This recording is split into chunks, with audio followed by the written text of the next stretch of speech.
Hello friends, good morning. Radhe Radhe. कैसे हैं आप सब लोग? उम्मीद करती हूँ आप लोग स्वस्थ होंगे, मस्त होंगे, अपने जीवन में पूरी तरह व्यस्त होंगे। एंड आज के ब्लॉग की शुरुआत करती हूँ मैं पूजा से। तो पहले मैं मंदिर में गई, फिर मैंने पूजा की, वहाँ थोड़ी देर तक भगवान से प्रार्थना की, बाकी पूजा करी मैंने, भगवान को नहलाए, कपड़े चेंज किए, फिर उनको दूसरे कपड़े पहनाए, फिर थोड़ी देर अपने लड्डू गोपाल को खिलाया। उसके बाद में मैंने उनको उनके सिंहासन पर बिठाया।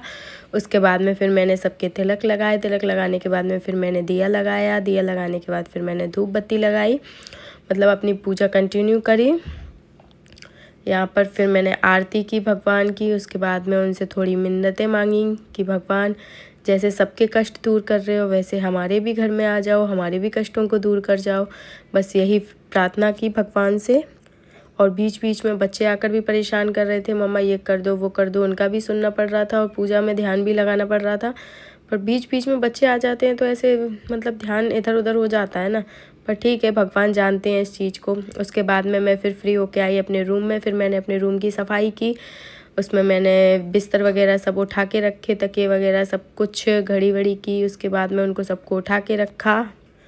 जब तक मैं सामान एक जगह ना लगा दूँ मुझे चैन नहीं पड़ता है। उसके बाद में फिर मैंने मतलब कोको की जो बिछौनी थी उसको उठा के रखा। उसके बाद में फिर मैंने अपना जो बेड का चादर था उसको चेंज किया। उसके बाद फिर मैं चढ़ गई बेड पर। फिर मैंने बेड पे से मतलब कुछ डिब्बे वगैरह रखे हुए थे मिठाई के, उन डिब्बों को हटाया वहाँ से। और अपना चार्जर जो इतने दिन से ढूंढ रही थी मैं, वो मिल नहीं रहा था, उस चार्जर को नीचे उतारा, उस चार्जर को नीचे रखा। उसके बाद फिर मैंने उसकी थोड़ी डस्टिंग की क्योंकि उस पर मिट्टी बहुत हो रही थी। फिर मैंने कोको का फ़ोन देखा। उसके बाद में फिर मैं अपने काम में लगी रही। डस्टिंग वगैरह करने के बाद फिर मैंने चादर को दोबारा से उठाया, उसको दोबारा से फटकार के उसको दोबारा बिछाया। और ये लगे हुए थे अपने फ़ोन में, फ़ोन चार्जिंग में लगाकर बाहर चले गए। फिर मैंने झाड़ू लगाया। झाड़ू लगाया, आराम आराम से धीरे धीरे लगा रही थी झाड़ू को, चारों तरफ से गंदगी निकल रही थी। उसके बाद झाड़ू लगाने के बाद फिर मैंने पोछा लगाया। ये अपना फ़ोन चार्जिंग से निकालने आ गए। कोको बार बार बीच में आ रही थी, अंदर जाने की बोल रही थी। उसके बाद फिर मैंने दोनों बच्चों को नहला धुला के रेडी किया, डुग्गू बाबूजी हग्गी करके जब जाते हैं। उसके बाद फिर ये मैडम जी बाय बोल कर गई। फिर मैंने आटा लगाया। आटा लगाने के बाद में भैया बैठे हुए थे खाने के लिए, तो मैंने जल्दी जल्दी आटा लगाया। आटा लगाने के बाद में फिर मैंने सोचा जल्दी से उनके लिए रोटियां सेक दूं। फिर मैं रोटी सेकने लग गई। फिर मैंने भैया के लिए रोटियां सेकनी। मैंने सोचा शायद बाबा जी भी आ जाते तो वो भी खाना खा लेते, बट वो पता नहीं कहाँ घूमने निकल गए थे। तो मैंने अपने बड़े भैया के लिए, मतलब जो मेरे जेठ जी हैं, उनके लिए खाना बनाया। उसके बाद में फिर मैं गई बाहर मैंने जाके अपने कपड़े वपड़े निकाले मशीन में से। हमारा जो मशीन का ड्रायर है वो ख़राब हो चुका है, तो हमें मतलब ऐसे ही हाथ से निचोड़ने पड़ते हैं कपड़े। तो उसके बाद में मैंने मशीन से कपड़े निकाले, फिर सारे कपड़े धुल के फिर मैंने सुखाए। और कपड़े इतने हो जाते हैं ना सर्दियों में कि नीचे तो पता ही नहीं चला कब तार पूरा भर गया।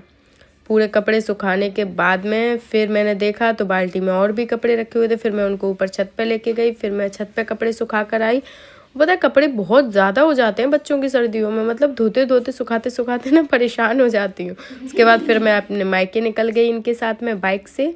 फिर हम लोग एक दुकान पर रुके, वहाँ हमने नाश्ता पैक कराया। फिर मैं अपने मायके पहुँच गई। फिर मैंने वहाँ जाके झाड़ू लगाया, फिर बर्तन साफ़ किए क्योंकि वहाँ जाके भी बहुत काम हो जाता है। बर्तन साफ़ किए। उसके बाद में मेरे सब्जी बना दी थी, सब्जी भी बन के तैयार हो गई। उसके बाद फिर से बर्तन साफ़ करने लग गई। मेरे अंदर कीड़ा है, बार बार बर्तनों को साफ़ करने लग जाती हूँ कहीं ज़्यादा ना हो जाए। फिर बर्तन वर्तन जो भी हैं सारे इकट्ठे किए इधर उधर से देख दाख के। उसके बाद सारे बर्तन साफ़ किए। बर्तन भी ना मिनट मिनट पे बहुत ज़्यादा होते जाते हैं, मतलब जैसे जैसे काम करोगे वैसे वैसे बर्तनों का ढेर लगना शुरू हो जाता है। वहाँ पहुँची हूँ जब से कम 3 से 4 बार मैंने बर्तन साफ़ कर लिए, लेकिन फिर भी बर्तन बार बार इकट्ठे हो जाते। तो मैंने कहा पहले इन बर्तनों को ही साफ़ करती हूँ, कढ़ैया वढ़ैया जो भी हैं, सब्जी वब्जी के सारे बर्तन साफ़ किए मैंने। उसके बाद में फिर मैंने स्लैब वगैरह साफ़ की क्योंकि स्लैब भी बार बार गंदी हो जाती है। पहले सिंक साफ़ की, सिंक मांजी पूरी, क्योंकि हमारी मम्मी थोड़ी सफाई के मामले में कुछ ज़्यादा ही है। स्लैब साफ़ की। उसके बाद मैंने गैस वगैरह सब कुछ साफ़ की क्योंकि गंदी हो जाती है, बार बार काम करते हैं स्लैब पर तो वो मिनट मिनट पर गंदी होती रहती है। तो बार बार जब तक उसे 10 बार पहुँच ना लूँगी ना तब तक मुझे चैन नहीं पड़ेगा। पूरी स्लैब साफ़ की। उसके बाद में फिर मैंने अच्छे से ऊपर की भी स्लैब साफ़ की। उसके बाद फिर धीरे धीरे अपने काम को आगे बढ़ा रही थी।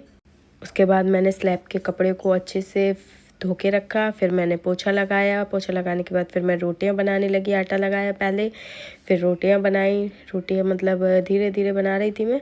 फिर मैं निकल गई घर के लिए। उसके बाद में फिर मैंने रास्ते में थोड़ी सी व्लॉगिंग की। तो उसके बाद मैं घर आ गई। घर आने के बाद मैंने अपनी बेटी को प्यार किया। फिर मैं बहुत परेशान हो गई, क्योंकि बहुत परेशान कर रहा था। तो थोड़ी बहुत देर तक तो ऐसे ही टाइम पास करती रही। फिर मैंने दोबारा यहाँ पर रोटियां बनाई, क्योंकि खुशी की तबीयत आज थोड़ी ख़राब थी, तो मैंने सोचा मैं खुद ही बना लूँ। तो शाम होते होते ना मैं भी थक के चूर हो जाती हूँ और अब मुझे आने लगी है नींद। तो आज का व्लॉग हम यहीं ख़त्म करते हैं। Radhe Radhe, good night, take care, bye bye, जय श्री कृष्णा।